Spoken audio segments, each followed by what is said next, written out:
पिछले 14 दिनों का आपका रहन सहन चाल चलन देखा जाए तो आप तो दिवाली मनाने के भी काबिल नहीं है।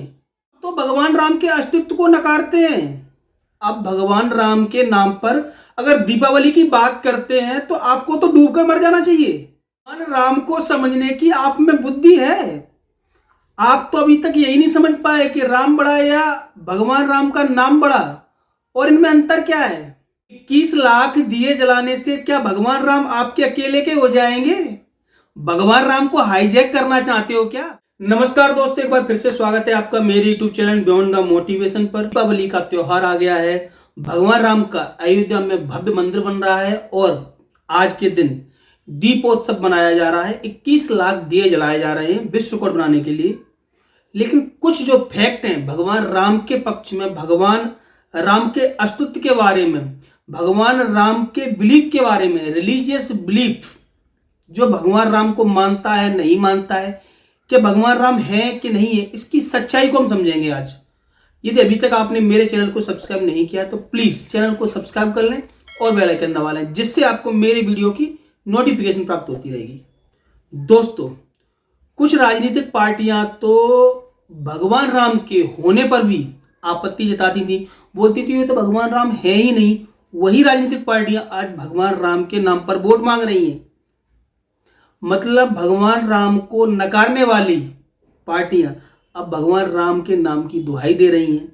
समय देखिए कैसे परिवर्तित होता है। और कुछ राजनीतिक पार्टियां तो ये समझती हैं भगवान राम केवल मेरे अकेले के हैं। वो बस भगवान राम के नाम को, भगवान राम को हाईजैक करना चाहते हैं। जो रिलीजियस बिलीफ है भगवान राम में या हिंदू धर्म में या सनातन धर्म में, उसको समझना बहुत आवश्यक है। जो कथावाचक हैं, साधु संत हैं, उनको थोड़ा रिलीजियस बिलीफ के बारे में क्लियर करना चाहिए, लोगों को जागरूक करना चाहिए। बहुत बार ऐसे श्लोकों का उच्चारण आपने सुना होगा जो कथावाचक भी बोल देते हैं, कोई संत महात्मा जो नए नए बने हैं वो भी बोल देते हैं, अहिंसा परमो धर्मा, धर्म हिंसा तदेव च। जबकि इस तरह का श्लोक किसी भी ग्रंथ में, किसी भी स्मृति में, पुराण में, उपनिषद में बिल्कुल भी नहीं है। ये मनगढ़ंत श्लोक है। अहिंसा परमो धर्मा, धर्म हिंसा तदेव च, ऐसा कुछ श्लोक है ही नहीं। यानी धर्म के नाम पर हिंसा कदापि भी स्वीकार नहीं होनी चाहिए। लेकिन कथावाचक हैं, नए नए जो संत बने हैं, जिनको धर्म का ज्ञान नहीं, इस तरह की बातें कर देते हैं। अब मैं बात करता हूं भगवान राम के अस्तित्व की। सभी लोग जानते हैं अयोध्या नगरी में राजा दशरथ के घर भगवान राम का जन्म हुआ था। भगवान राम के नाम पर बहुत सारी रामायण है, उन सब की एक कॉमन स्टोरी है। वो ये है कि राजा दशरथ जो कि अयोध्या के नरेश थे, उनके यहाँ भगवान राम ने जन्म लिया और उनकी शादी माता सीता से हुई, माता जानकी से हुई। और उनकी जो सौतेली माँ केकई थी, उन्होंने उनको वनवास भेज दिया। दशरथ जी की दूसरी जो रानी थी केकई, माता कौशल्या भगवान राम की माता थी, और केकई जो भरत की माता थी, उन्होंने उनको वनवास भेज दिया। वहाँ उनकी सीता जी का हरण कर लेता है रावण राक्षस का वध करके भगवान राम माता सीता को वापस लेके आते हैं। और जो माता केकई ने जो वनवास मांगा था वो 14 वर्ष का वनवास था। तो 14 वर्ष का जब वनवास संपूर्ण होता है, पूर्ण हो जाता है, तो भगवान राम लौट करके अयोध्या आते हैं।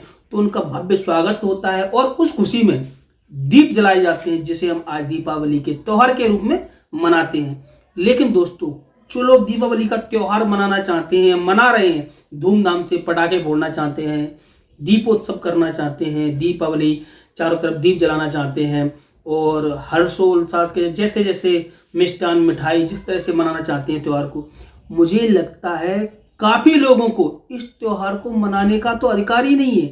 क्योंकि हर्षोल्लास तो हम तब मनाते हैं जब किसी की आने की खुशी हुई, हमने उसके आचरण को समझा, उनके आचरण को अपनाया, अनुसरण किया। क्या इस देश में, भारत देश में, भगवान राम के नाम पर दीपावली मनाने को तो तैयार है, लेकिन भगवान राम के आचरण को कितने लोग अनुसरण करने वाले हैं? उनका जो व्यक्तित्व था, पुरुषोत्तम राम के नाम से पुरुषों में उत्तम बोलते, तो पुरुषों में क्या क्या गुण होने चाहिए उनके गुणों को कोई अनुसरण करता है? कोई एक ऐसा पुरुष है जो भगवान राम के गुणों को अनुसरण करता हो, भगवान राम को स्मरण करता हो, सुबह शाम स्मरण करता हो, पूजा करता हो? क्योंकि पूजा करने का भी अर्थ यही होता है कि हम किसी को हमारे लिए पूजनीय है तो उनके गुणों को हम अनुसरण करें। लेकिन भगवान राम के गुणों को तो अनुसरण कोई करता ही नहीं है। गुणों को अनुसरण तो आप रावण के करते हो, जो कि एक राक्षस था जिसका भगवान राम ने वध किया था। अनुसरण आप रावण का करते हो और दीपोत्सव भगवान राम के घर वापस आने का मनाना चाहते हो। तो मैं तो मानता हूं कि अगर जो लोग ऐसे हैं और इस तरह की प्रवृत्ति रखते हैं वो तो दीपोत्सव मनाने के काबिल भी नहीं है, दीपावली मनाने के काबिल भी नहीं है। और एक लोभी है जो भगवान राम के अस्तित्व को ही नकारती थी। बोला भगवान राम का नाम का तो कोई था ही नहीं, कभी ना कभी जन्मा, ये तो एक फेक स्टोरी है, मनगढ़ंत कहानियां हैं जिसके ऊपर ग्रंथ लिखे रखे हैं, पंडितों ने अपने नाम से लिख दिए। वो राजनीतिक पार्टियां आज भगवान राम के नाम पर ही वोट मांग रही हैं। और जो पहले उनके अस्तित्व को नकारती थी, 40 वकीलों की फौज खड़ी कर दी थी सुप्रीम कोर्ट के लिए कि बोलो भगवान राम के नाम की कोई चीज ही नहीं है, कोई ऐसा व्यक्ति जन्मा ही नहीं। हलफनामा दिया था उस समय की केंद्र सरकार ने। और कुछ पार्टियां हैं जो अपनी बापौती समझती हैं भगवान राम पर। भैया भगवान राम उनके अकेले के नहीं, भगवान राम तो हर जाति धर्म सब किसी के हैं। जो भगवान राम के गुणों का अनुसरण करता है भगवान राम उन्हीं के हैं, चाहे वो किसी जाति धर्म संप्रदाय से हो। क्योंकि सिख में भी जब गुरु ग्रंथ है, जो गुरुवाणी है, उसमें भगवान राम से ही स्टार्ट किया गया है। बहुत सारे जो ग्रंथ हैं, चाहे फिर वो बौद्ध धर्म के ग्रंथ हो, जैन धर्म के ग्रंथ हो, भगवान राम के नाम से ही उनकी सारे ग्रंथ लिखे गए हैं। तो भगवान राम तो सर्वव्यापी हैं।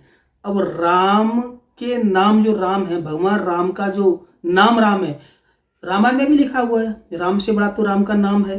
तो उस व्यापक को आप समझ पाओगे तब ना। आजकल तो जय श्री राम जबरदस्ती राम कहलाने के चक्कर में लगे रहते हैं, लोगों को मारते हैं, पीटते हैं, परेशान करते हैं। देखो राम को समझना इतना आसान नहीं है। जिन लोगों ने कभी रामायण की 4 चौपाई नहीं पढ़ी वो कहते हैं हम भगवान राम का जयकारा लगाएंगे, जय श्री राम आप भी बोलिए और भगवा झंडा लेके चलेंगे। ऐसा नहीं है। भगवान राम किसी को बताने के लिए नहीं है, अनुसरण करने के लिए है, आत्ममंथन करने के लिए, आत्ममनन करने के लिए है। भगवान राम के गुणों को, उनकी जीवन शैली को, उनके आचरण को, विचार को, उनको अपनाइए ना। चाहे वो किसी जाति धर्म के हो, अगर वो रिलीजियस बिलीफ में फंसे हुए हैं, जैसे रिलीजियस लोगों के अलग अलग बिलीफ हैं। आजकल तो जो कथावाचक हैं या धर्म प्रचारक हैं, उन्होंने अपने खुद के रिलीजियस बिलीफ बना लिए हैं कि वो ऐसा हुआ था, ऐसा हुआ था। उनका वो खंडन नहीं करना चाहते। जो लोग गलत रिलीजियस बिलीफ बना के रखे हुए हैं, चाहे वो किसी जाति धर्म के हों, और उनसे जो लोगों में आपस में जो भावनाएं वो गलत हो गई हैं। आजकल जो कथावाचक हैं वो भी बोल देते हैं अहिंसा परमो धर्मा, धर्म हिंसा तदैव चाल। लेकिन धर्म के प्रति हिंसा तो हो ही नहीं सकती कभी। धर्म कभी हिंसा सिखाता ही नहीं है।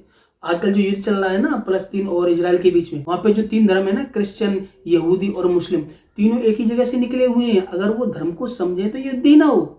लेकिन धर्म जो उनके रिलीजियस बिलीफ है ना, उन्होंने अलग अलग मान के रखे हुए हैं। उनके जो धर्मगुरु हैं वो भी उनका खंडन नहीं करना चाहते। वो आजकल ये कट्टरता ना हिंदू धर्म में भी आ गई, जबकि हिंदू धर्म सबसे शांत और पीस धर्म है।